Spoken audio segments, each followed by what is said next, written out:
Gary kemarin adalah uang yang 100 juta yang hanya numpang lewat saja. Jadi malamnya ditransfer terus besoknya sudah hilang gitu uang itu yang udah sempat masuk ke yayasan loh. Permintaan klarifikasi secara tertulis gitu. Jadi jangan kemudian pakai kebiasaan karena kebiasaan dulu juga kayak seperti itu. Sementara Mas Gary sendiri bergabung dalam yayasan di tahun Desember 2024.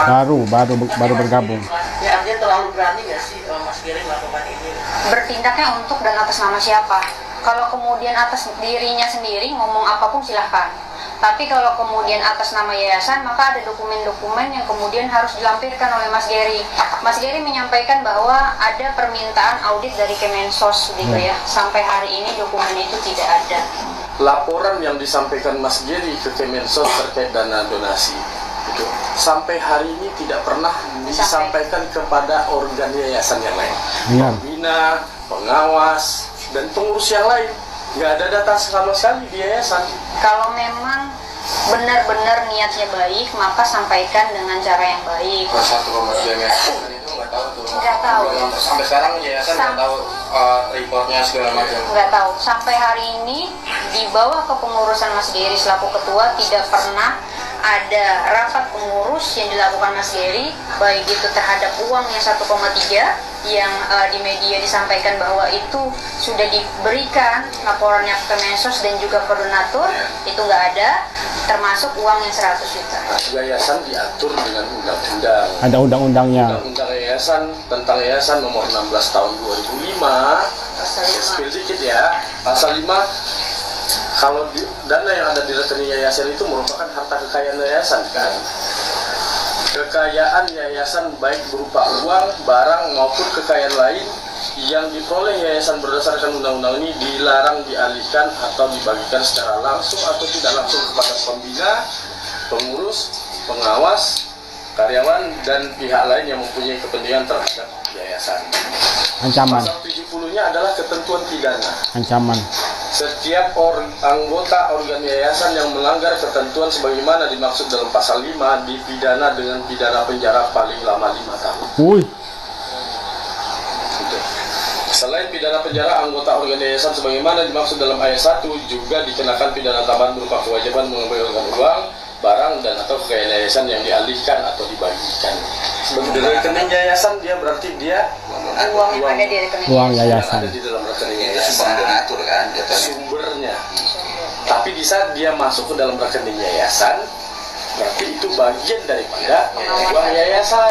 Uang yayasan ini mengalir kepada pribadi organ pengurus tanpa dasar yang jelas yang ditabraknya undang-undang yayasan. Ada ancaman hukuman pidana di dalam undang-undang yayasan. Kalau kemudian Mas Gary beritikat baik, maka silahkan menjawab. Tapi kalau kemudian tidak menjawab, berarti ada sesuatu di situ. Kemudian yayasan mengadakan rapat lagi, akan dibawa ke arah mana? Karena jangan sampai orang yang makan nangkanya, yayasan yang kena getahnya gitu. Karena yayasan nggak tahu sama sekali nih, nggak tahu menau nih soal dana-dana ini gitu. Yayasan tidak pernah meminta Mas Gary untuk menangani kasus anak yang ada di Polres Metro Bekasi. Tidak pernah yayasan mengeluarkan dokumen apapun yang meminta ketua yayasan untuk mengurus itu. Itu yang pertama.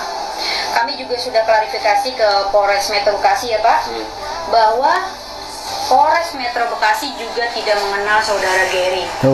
Gitu ya.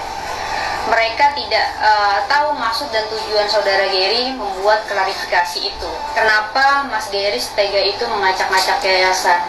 Artinya, semenjak Mas Gary kemudian menjadi ketua yayasan, hal-hal yang tidak diarahkan atau tidak melalui surat, tapi dilakukan, penunjukan kepada Mas Gary itu dia lakukan gitu. Pihak yayasan nggak nyuruh nih nyari ibu korban, terus karena anaknya aman di yayasan. Dan ada dokumen yang kemudian ibunya itu menyerahkan ke yayasan untuk dirawat. Kemudian pihak Polres Metro Bekasi juga menyampaikan bahwa tidak ada masalah apapun terhadap ibu korban ini. Tiba-tiba di media Mas Gary berstatement bahwa dia diminta untuk membuat sayembara. gitu teman-teman. Makanya kami penting mengklarifikasi itu ya Pak Ya, ke Polres. Kami sampaikan apakah benar ada sayembara. Polres Metro Bekasi menyampaikan tidak pernah ada sayembara. Dan sayembara itu bukan SOP kepolisian. Kenapa Mas Gary terlalu jauh mengambil langkah ya menyampaikan ini ke publik, terus juga mencari data-data orang yang tidak diarahkan oleh pihak yayasan. Ini apa kok Gary ini sampai kayak ibarat kata kita bisa bilang bersolok karir untuk Solok kasus-kasus. kabel. Kami belum bisa menyimpulkan maksud dan tujuan indikasinya gitu. Masih bingung. Ada wakil ketua loh, Ada wakil ketua soal yang juga punya hak wewenang yang Ada sama. wakil ketua punya hak dan wewenang yang sama dengan ketua.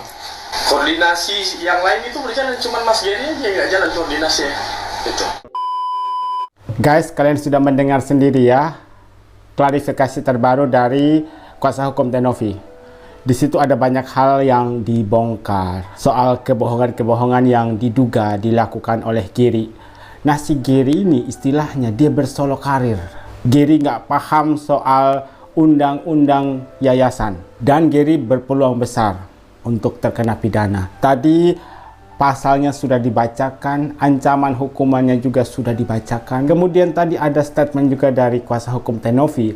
Katanya uang yang 100 juta itu sempat bermalam di rekening yayasan. Kenapa menjadi masalah? Karena kalau uang tersebut sudah masuk dalam yayasan, itu artinya uang yayasan. Ada aturannya. Nggak sembarang gitu loh dikeluarkan. Ada aturan mainnya. Jadi nggak asal semau gue gitu ya. Semua itu ada prosedurnya, ada aturannya. Jangan asal tabrak-tabrak masuk seperti itu. Bahkan tadi dikatakan si Gary ini nggak pernah ada yang namanya rapat. Biasanya kan sebagai seorang ketua, Gary akan selalu rapat dengan pengurus yayasan. Tapi kata kuasa hukum dari Tenovi, hal itu tidak dilakukan. Berarti kita bisa simpulkan bahwa si Gary ini mengambil kesimpulan sendiri tanpa menanyakan pendapat kepada pengurus yayasan. Di yayasan itu ada wakil ketua yayasan yang mempunyai hak dan wewenang yang sama dengan Gary. Jadi hak dan wewenangnya itu sama, nggak di bawahnya Gary, tapi sama rata dengan Gary. Kemudian juga ada hal-hal yang sebenarnya tidak diarahkan oleh yayasan. Maksudnya yayasan tidak pernah mengeluarkan perintah kepada Gary. Gary, kamu harus melakukan ini. Padahal tidak disuruh, tapi si Gary-nya melakukan hal itu, bersolok karir. Kalau pengurus yayasan yang lain ke kiri, tapi si Gary-nya ke kanan, gitu loh maksudnya guys. Kemudian ada story dari Tenovi. Di sini Tenovi sampai bersumpah. Kalau sudah bersumpah, artinya sungguh-sungguh mempertanggungjawabkan apa yang diucapkan. Saya nggak pernah minta dana CRS. Saya sudah tampilkan di sini apa yang dimaksud dengan dana CRS.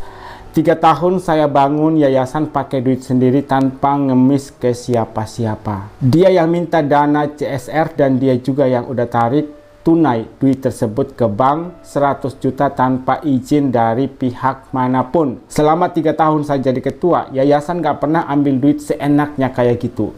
Maksudnya ada aturannya guys. Nggak asal tabrak-tabrak masuk.